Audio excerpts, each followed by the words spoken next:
The age of the specialist in MMA is dying. Very rarely these days do we see the most dominant fighters have just one skill set. But even the most well-rounded fighters usually have a base martial art, and in most cases it's whatever they started with. If you were a college bro, then you were probably going to wrestle. BJJ lads will generally go for submissions, and of course we know what them Sambo fighters are going to try and do. At the international level in the UFC, we've seen people with world championship level backgrounds and achievements across a range of martial arts, but sometimes there's been these fighters who might have been training in a martial art their whole life, but pretty much straight up refuse to use it. Now I know that might bring a whole bunch of fighters to mind, like Dan Henderson or Tyron Woodley, but we want people that refuse to use it at the highest and international level. Both of those guys, for example, did use their wrestling to win world championships, even if they did turn into knockout artists. Some fighters had backgrounds in wrestling, like Johnny Hendricks, and became great strikers, but the best examples are people who never embrace their background. I'm talking about fighters who, in pretty much every instance, straight up refuse to utilize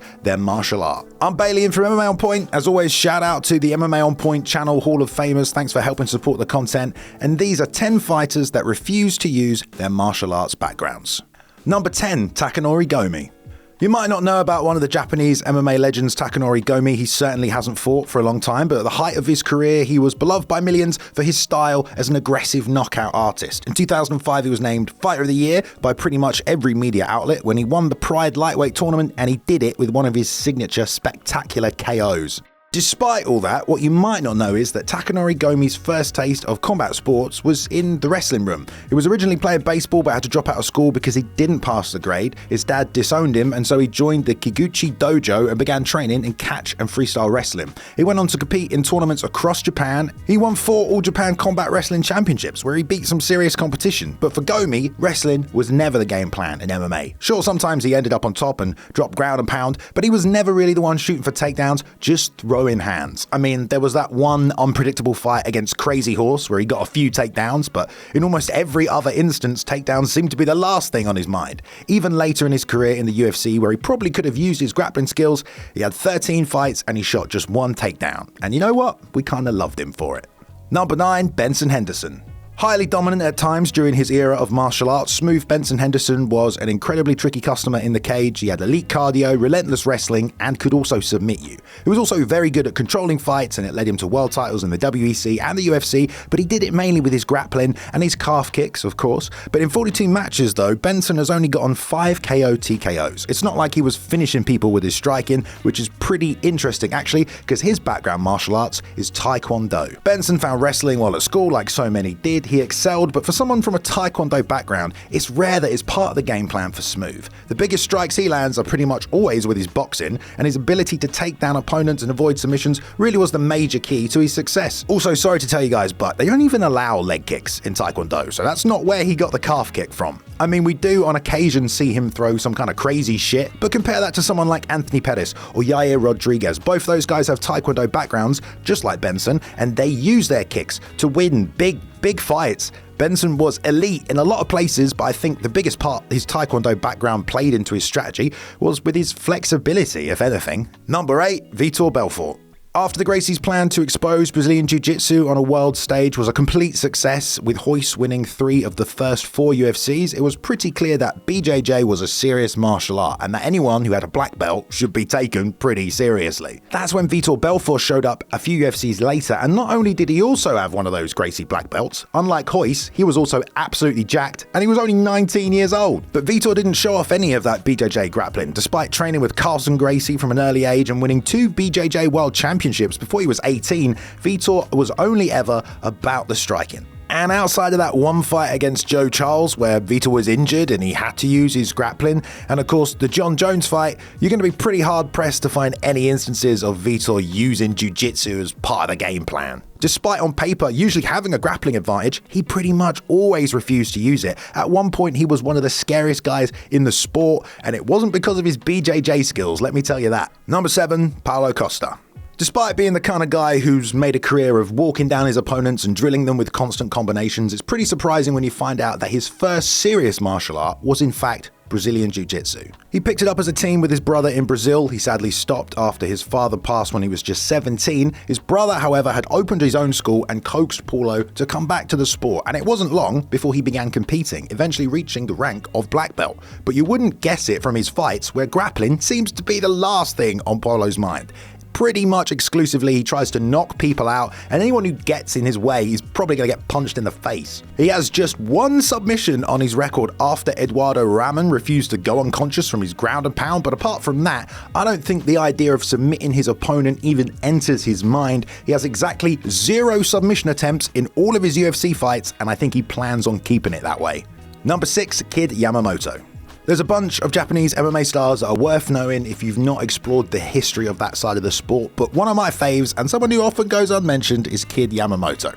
But not on this channel, because I talk about him all the time. He ran through the Japanese scene and the lighter weight classes, at one point going 17-1, where the game plan was pretty much the same every time. Launch absolute bombs at his opponents and try to knock them out by any means necessary. Kid's first introduction to combat sports, though, was through his dad, who represented Japan as a freestyle wrestler in the Olympics, something both of his sisters also ended up doing and winning championships. Yamamoto actually grew up in Arizona and so took up wrestling in high school and won 3 state championships. That's a pretty good MMA background, but the kid was never really about the takedown. He was only ever about trying to knock you out. He has the fastest KO in the history of mixed martial arts and made a career out of being an all-action knockout artist, not a controlling wrestler.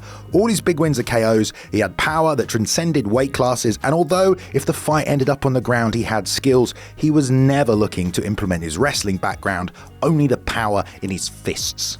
Number 5, Tony Ferguson. It's pretty hard to describe the fight style of Tony Ferguson. I'd probably go with something along the lines of an endless whirlwind of elbows and leg locks. In his prime, he had a never-ending gas tank and a plethora of striking and even submission techniques that he used to break down, batter, and basically run through the lightweight division.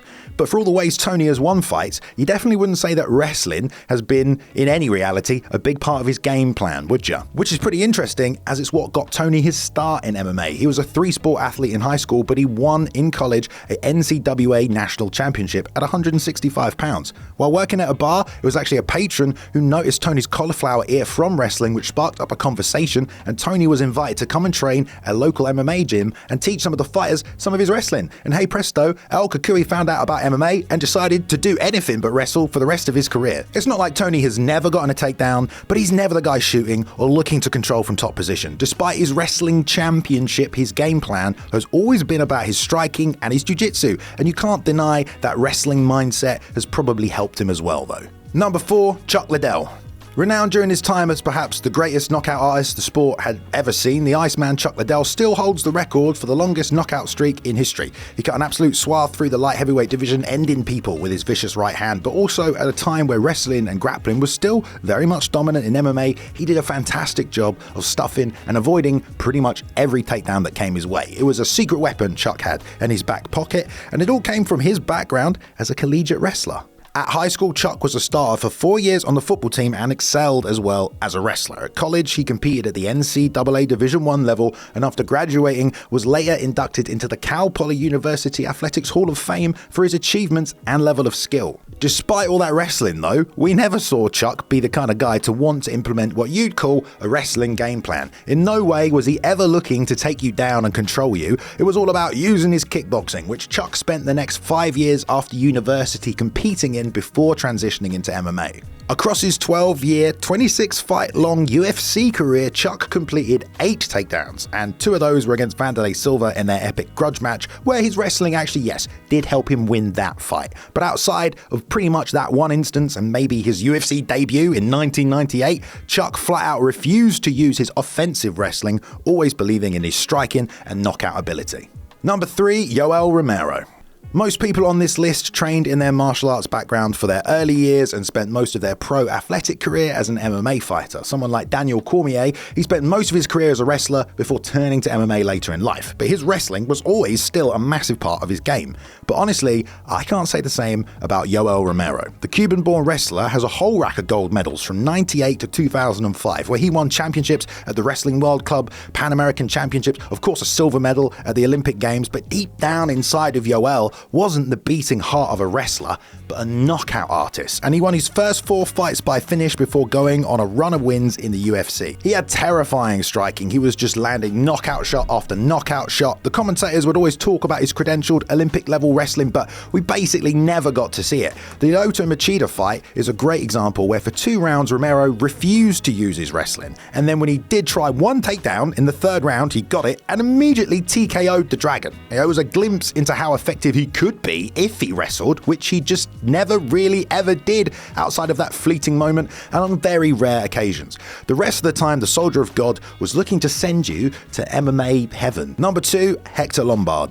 For years, he dominated the regional scenes of Australia and the East Coast of America, building a historic win streak of 24 and also holding the Bellator middleweight championship. Lombard fought at 170 and 85 and carried immense power as a southpaw slugger who sent people reeling into unconsciousness with seemingly very little effort. Of his 35 wins, 23 are knockouts, and that was always the game plan from Lombard. Outpower, outmuscle, and basically out-badass the other guy. With all that being said, if I showed you a Hector Lombard fight, the last thing you probably expect him to have a background in is judo, a grappling art that essentially is about taking your opponent down as quick as possible and locking in a submission. Yeah, that's something Hector didn't really ever seem to believe in. In 2000, he went to Sydney and represented Cuba in judo at the Olympics, while in Australia, he would meet a kickboxer named Nathan Corbett who introduced him to MMA. And that's why a lot of his early fights were in Australia, where, yeah, in the first year or so of competition, he picked up 3 submissions. But across the next 18 years at the international level, Lombard refused to utilize his 4th degree judo black belt and instead